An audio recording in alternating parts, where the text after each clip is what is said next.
Hi everyone, আশা করি সবাই ভালো আছেন। একটি স্মার্ট 7 এর ফোন প্রথম অবস্থায় কাস্টমার নিয়ে আসছে, ফোনটা চালু হয় না। তো আমি দেখলাম যে ব্যাটারিটা ড্যামেজ। মার্কেট থেকে নতুন ব্যাটারি নিয়ে আসা হচ্ছে। নতুন ব্যাটারি ইনস্টল করার পর যখন আমি এম্পিয়ার মিটারে চার্জে লাগাইলাম তখন 0.3 এম্পিয়ার ধরতেছে, সেট চালু হয় না। চালু হচ্ছে না কেন?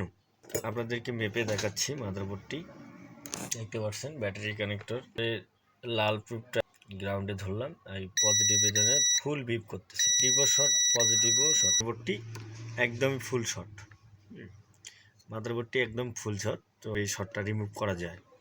এটি আসলে এই শর্টটি ডাইরেক্ট হওয়ার কারণ হচ্ছে এর যে চার্জিং আইসিটি ভিপিএস আলাদাভাবে ব্যবহার হয়েছে। ভিপিএস হয়ে না গিয়ে সরাসরি ব্যাটারি কানেক্টর থেকে গিয়েছে, যার কারণে ব্যাটারি কানেক্টরটা ডাইরেক্ট শর্ট দেখাচ্ছে।